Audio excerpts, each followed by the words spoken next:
Bismillahirrahmanirrahim.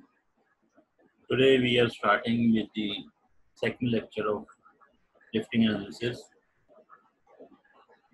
In the previous lecture, we read about the types of lifting, what are the safety precautions during the lifting, and the other related things with the lifting, what are the proper lifting techniques, and how we can manage during the working hours at the workplace, and how we can avoid the musculoskeletal disorders and musculoskeletal injuries during the lifting, and how we can increase the productivity of the labor by reducing the lifting injuries.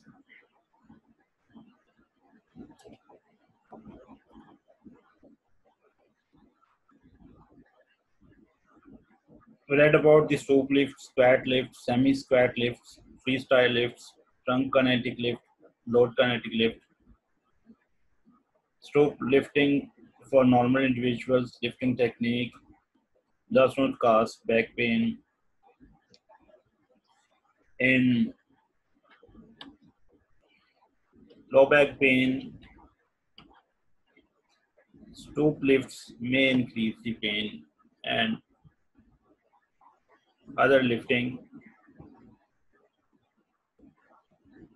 hazards were discussed in the previous lecture. It is important for therapists to critically appraise lifting techniques. As we are reading the ergonomics, and we know that the ergonomics is the science where we fit the worker into the work and increase his or her productivity by decreasing the different musculoskeletal disorders and fitting the job to the worker. When the job is fitted to the worker, the productivity of the worker is increased and his off working hours are minimized by avoiding the musculoskeletal injuries and other diseases. So, as we know that lifting is something carrying maybe more or less weight from one place to the other place, or from ground to the high position, and from vice versa, and from up to the downwards. So this is very important for the therapist to appraise the lifting technique, to critically analyze the lifting techniques, which technique is suitable for which worker or which group of workers. We will discuss in the later lecture that which technique is suitable for which worker and which technique is suitable for heavy and light lifts. When a therapist critically appraises the lifting techniques, he can recommend or prescribe these techniques to his clients, to his patients who are performing different duties in different workplaces.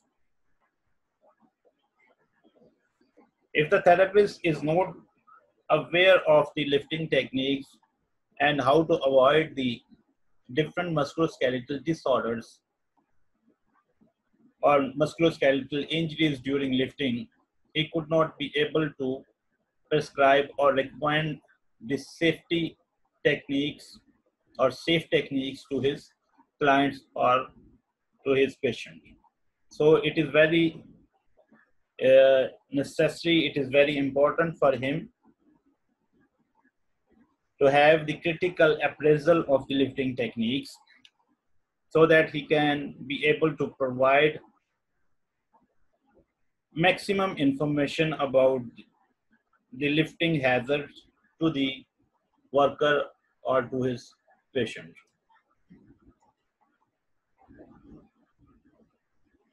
The semi-squat lift allows for closer placement of the load to the body, thus creating a smaller moment arm and less compressive forces. When the moment arm is smaller, the less compressive forces over the spine, and hence the spinal musculoskeletal injuries are reduced. Frequency and rate of lifting. How frequent a worker is involved in lifting during his working hours, and at which rate he is used to lift the things during the working hours. If lighter loads are to be handled but at a higher frequency than 4 per minute, the stoop lift would be a viable option. If the load which is a worker is carrying is not very heavy, is not too much heavy, and the frequency of lift is higher than 4 per minute, then the stoop lift will be advisable. The rate at which any lift is performed is extremely important. Worker कितनी देर के लिए lift कर रहा है, और he is at that point where he has to lift oftenly and frequently. So it depends upon the technique that he used to lift the things whether performing his duties, and this frequency is of much importance to describe the technique of lifting. If he is lifting the lighter weights and the frequency is higher than 4 per minute, then the stoop lift is advisable or recommended. Compressive forces increase by 15% when lifting is performed quickly, as compared with using a steady, smooth approach when lifting identical loads. When a person is performing lifting very quickly, the compressive forces over the spine are increased by 15% as compared to those lifts which are lifted by these rhythmical lifts. They are lifted in a very smooth manner, and they are lifted in very steady, smooth, rhythmical manner, so that the compressive forces over the spine are reduced by 15% if he in contrast to the if he lift it very quickly and perform the lifting operation very quickly. Effective grasp. The grasp of the worker should be very effective. If he doesn't grasp it effectively, it will create problems for him and maybe cause some musculoskeletal injuries. Effective hand grip and couple in the practice of safe lifting. You have to lift with both of your hands, and at the same time, if you lift it with your one hand, it may be cause some twisting forces over the spine and over other joints, and may become in the musculoskeletal injuries. Secure grasp when handling an unstable load.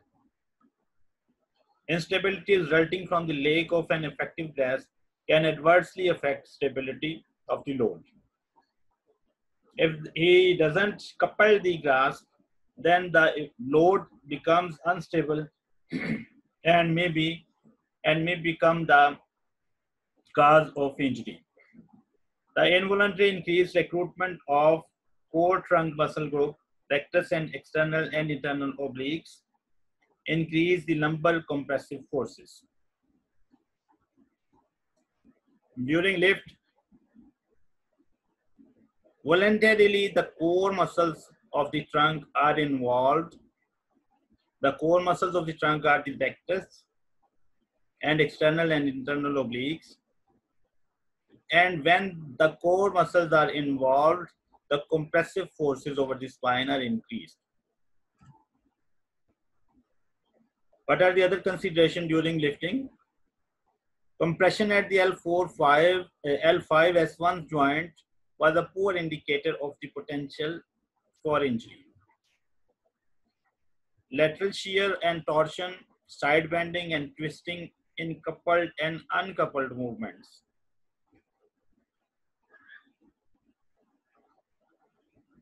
Velocity at which rate you are lifting the things, acceleration of lifting, and worker experience and attitudes towards the job.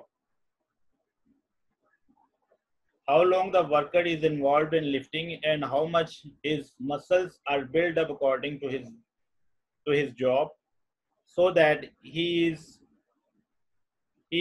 feel easy while lifting these weights, and his muscles are become so stronger in the routine that they doesn't feel fatigue during the lifting.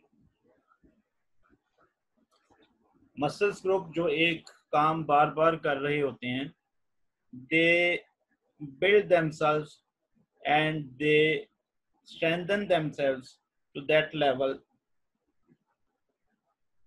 कि वो अपना वो काम जो है वो आसानी से कर सकें. And if the worker is involved on the daily basis in lifting, his muscles group and his body will be adopted himself for the lifting. Slope of surface. While lifting, if the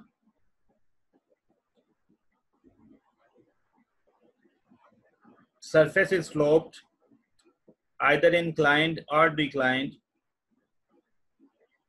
Inclined surfaces are those surfaces which are coming from higher to the lower positions, and declined surfaces are those which are coming from higher to the lower positions, and inclined surfaces are those which are going from lower to the higher positions.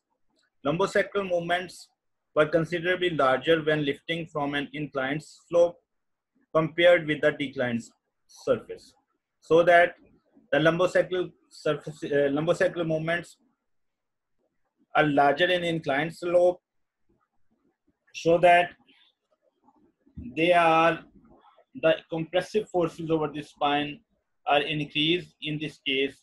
And when the lift is on the declined surface, the lumbosacral moments are decreased, so that the compressive forces over the spine are reduced, and hence the chances of the lumbosacral injuries or spinal injuries are reduced. Subsequent increase in angulation resulted in an increased moment arm of the trunk, hydrostatic pressure of the disc, and torque at the L5S1 segment. When the lumbosacral moment arm is increased, the torque over the L5S1 segment is increased, and if the lumbosacral moment arm is reduced, the L5S1 segment torque is reduced, hence the compressive forces over the spine are reduced and the injury chances are minimized. Stability of the load. Unstable loads carried significantly higher risks for poor mechanics and low back injury.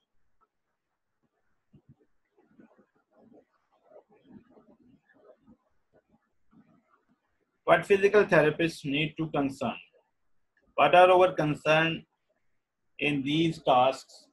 That our client, our patient is involved in these activities, and we have to guide him for proper techniques to avoid the lumbosacral injuries and other biomechanical injuries during this lifting maneuvers. A major goal for the therapist is to reduce the risk of lift related injuries at both the work site and at the home. If a patient of low back come to you and you have to advise him about his daily routine at workplace and at home, you have to give him advice accordingly.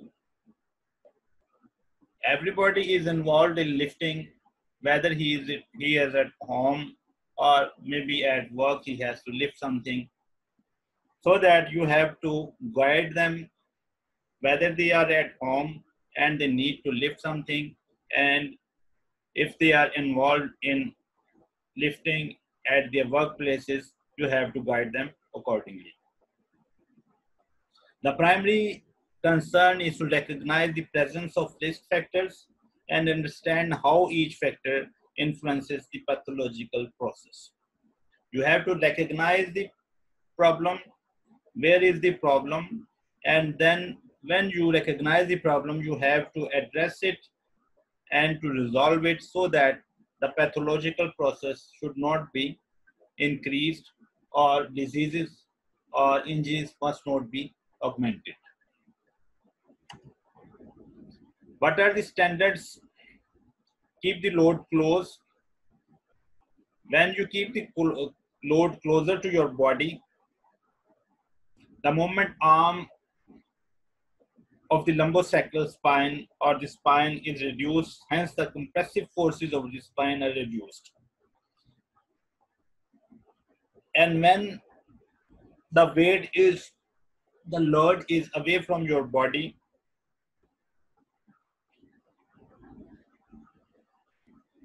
maybe in that case, the lumbar lordosis is reduced or straightened, and the compressive forces over the spine are increased, so that may cause the spinal injuries. Ensure the placement of a secure hand couple. You should lift the weight with both of your hands, not with your one hand. One hand carrying may become an injury or in twisting movements, or which may become in the spinal injuries or other types of musculoskeletal disorders. Maintain a degree of lumbar lordosis at the initiation and during the lift. Lumbar lordosis must be maintained at the initiation when you are carrying the load and when you are trying to lift it, and during the lift you have to maintain the lumbar lordosis. If the lumbar lordosis is reduced or lumbar lordosis is not present there, it may become in the injury of the spinal segments. What are the standard techniques of lifting? Semi-squat ideal lift for heavy loads performed on an occasional basis. Semi-squat lift is recommended for the heavy loads when you are performing it on very less frequent basis. Squat lift to be used as an alternative to the semi-squat when space is limited and load size does not allow for foot placement to the side of the object to be lifted. If the size of the space available for lifting is reduced and you cannot place your lower limbs over the sides of the load, you can use the squat lift instead of semi-squat lifting. This also is the lift preferred by individuals experiencing acute and chronic low back pain. Squat lift is preferred by the patients of chronic and acute low back pain. Stoop lift. Lifting scenarios requiring light loads 20 pounds and below on a frequent basis are more efficiently managed using this technique. As we know that the stoop lift is the less energy consumption maneuver. So if the worker is involved in frequently lifting of the lower light weights, the stoop lift is preferred or recommended. Uneven slope surface. When lifting on an uneven slope surface, face down the slope to negotiate the lift. You have to face down the slope during the lifting. When lifting, do so as much as if is possible in the sagittal plane. When you are lifting, the movement of sagittal plane, that is flexion and extension, should be used or should be recommended.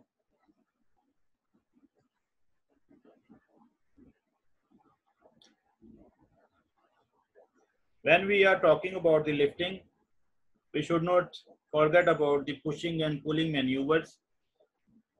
Although these are not the true lifting, but these are the ways to carry the things forward or backward or to shift from one place to the other place. So it is very necessary to discuss about these pushing and pulling maneuvers.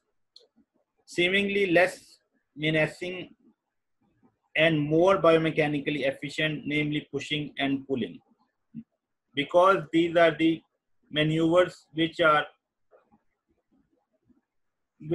very helpful to avoid the lifting hazards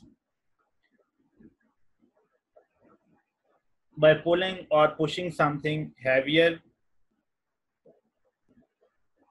to avoid the musculoskeletal injuries or disorders.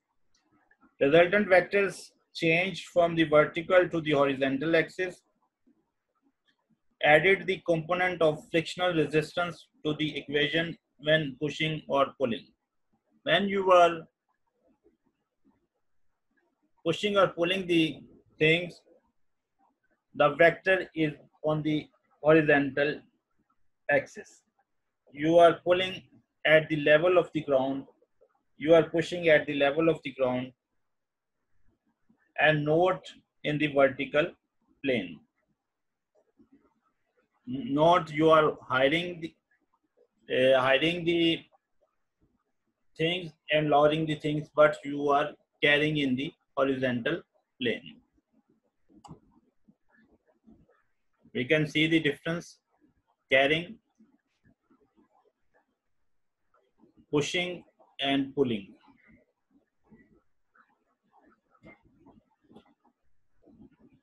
Pushing and pulling maneuvers have effects on shoulder. Net joint torques at the shoulder were minimal during pushing maneuvers, but greatly increased during the pulling efforts. As we experience in our daily routine, that pushing movement are easier than the pulling movement, and hence these has the less torque over the shoulder joint. That is, in pushing there is less torque at the shoulder joints, but these are increased during the pulling efforts. Horizontal force as opposed to torque at the shoulder was significant during both activities.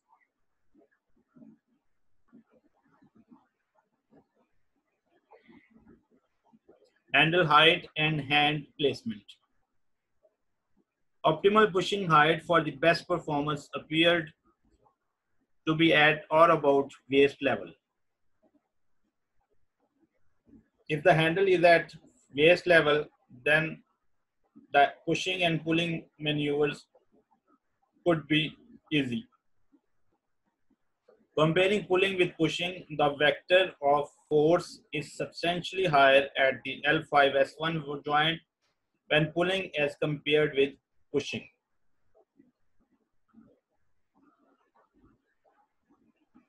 This comes as a direct result of the increased movement and flex posture at the waist inherent with pulling as opposed to pushing.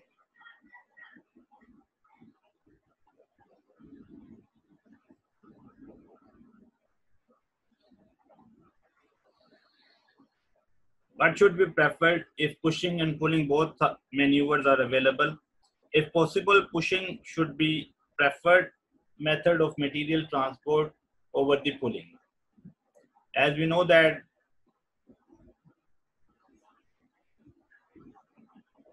the pushing is easier than pulling and it has less biomechanical hazards than pulling. So the pulling is not recommended. If the pulling and pushing both are available, you should prefer pushing maneuvers over the pulling maneuvers. Foot placement. The final consideration when evaluating pushing and pulling tasks is foot placement and the avoidance of slippage resulting from a poor coefficient of friction. If the coefficient of friction is less than 0.5 or 0.6, then the slipping and sway patterns are increased and the risk of falling down or slipping is increased. Injuries secondary to these conditions can be serious and usually result from the loss of balance and uncontrolled acceleration of the whole body. When there is slipping or falling of the body, when pushing, during pushing or pulling, then the traumatic injuries of the body could not be avoided and it may result in different types of injuries. Coefficient of friction, adding water, oil or other contaminants to the surface, however, greatly decreased the coefficient of friction and resulted in decreased balance and sway patterns. If the coefficient of friction is less than 0.6 and there is water and oil over the surface where we are performing the pushing or pulling maneuvers, it could become an imbalance of the body and may become in the resultant injuries of the body parts. Once the risk factors have been identified, it is the therapist's mission to control the frequency, severity, and if possible, the very presence of the risk. You have to identify the risk patterns. You have to identify the workplace and identify the problem of the worker. And when you diagnose the problems of the worker, you have to address their resolution, how to resolve all these problems. You have to guide the worker and to resolve all these problems to minimize the work-related musculoskeletal injuries. Thank you very much. Hope that you will understand the lifting analysis. Now you have to do two things. First, you have to read this topic from your book 2 times. Then again, go through this recorded video lecture and go through the presentation about this topic. I hope that your all concepts will be cleared. And if you have any problem regarding this lifting analysis, we can discuss it in the upcoming Zoom session. Before Zoom session, please hear the 2 lectures again over lifting techniques, and at least 2 times read the chapter of lifting analysis from your book. Take care of yourself and your family, and remember all the Muslims and me in your Ramzan prayers. Take care. Allah Hafiz.